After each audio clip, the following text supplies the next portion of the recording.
Hello there. I have selected the game from the penultimate round, the 14th round, but I've got to tell you, it's getting hard to select the games. This one featured a very nice tactical shot, but let's have a look at what's going on. Alireza and Magnus in first place, 8 points. Then we have Hikaru and Wesley So, and we are going to be looking at this game between Hikaru and Alireza.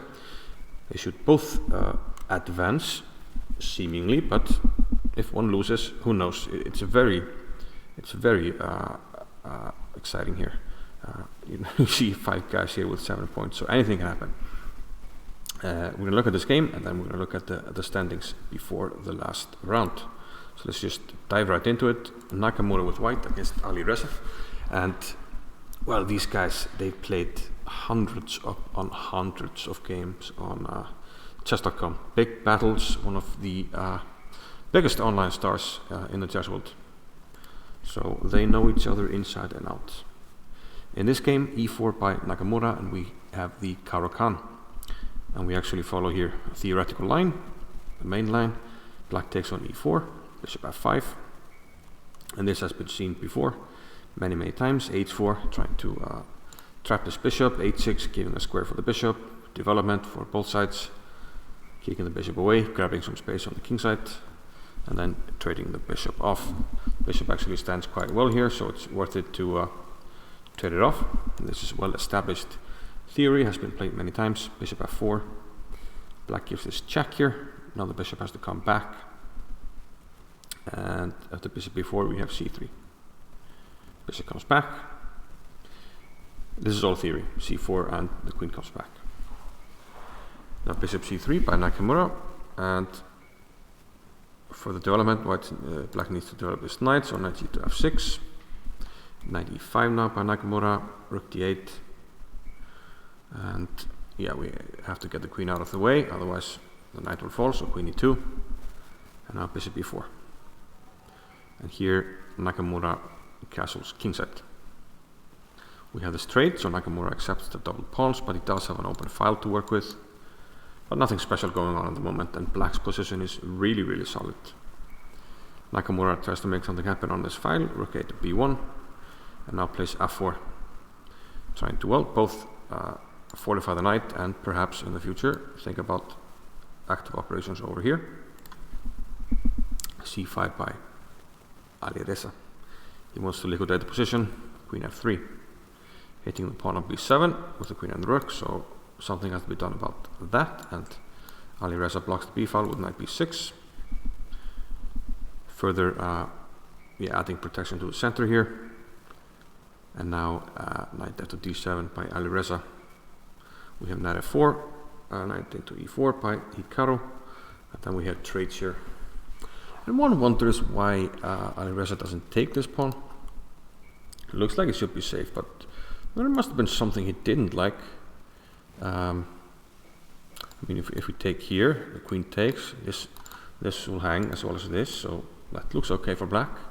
Also something like this, you can probably take the knight, and we should be up a pawn here, even though white has some attacking chances. But he didn't fancy something, and he went for f5 here instead. After knight c5, we have takes, and queen takes c5 jack, king h2.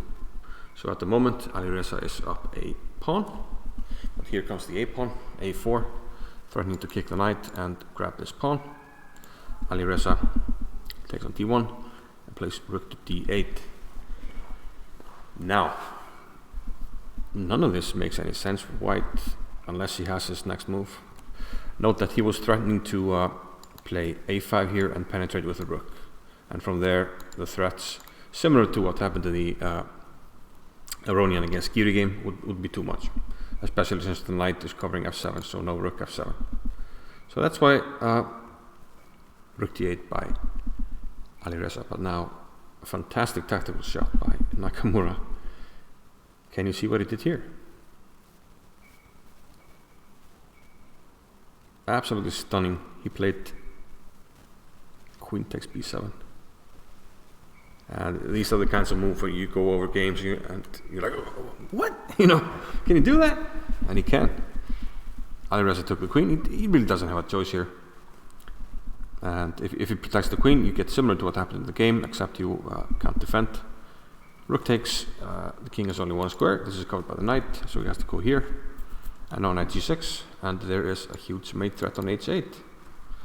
And this would win the game, except for the fact that Alireza can play queen c8, but Nakamura obviously takes the queen.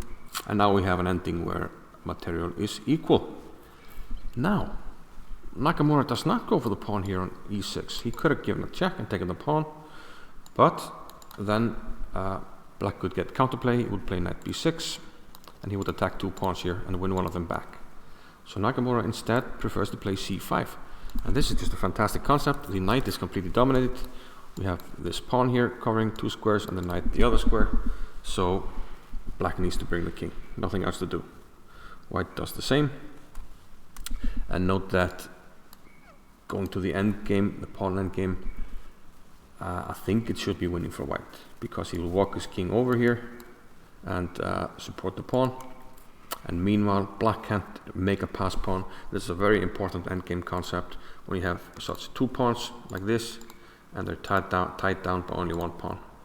That's very important, and this will hinder any counterplay by black, and the c pawn should decide the pawn ending. So Alireza has no choice but to bring the king over. King to d7 now, and Nakamura calmly walks his king over to e5. And then here, when the time is right, he goes for the e6 pawn. And after that, the buffet is ready. He's going to take on g7. And he's much faster here. And Alireza, in fact, resigned. So a very nice tactical blow there by Nakamura. And in fact, when we look at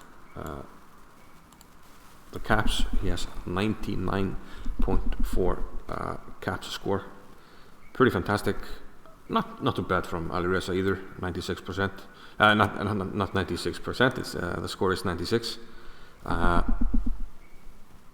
Yeah, fantastic game by Nakamura, it seems.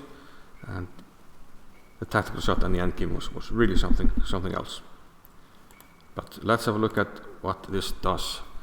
Now, a familiar picture. Magnus Carlsen and Hikaru Nakamura, number 1 and 2, and probably this will be where they end up, which means that they will stay as the number 1 and number 2 seed, so most likely they would not meet until in the finals.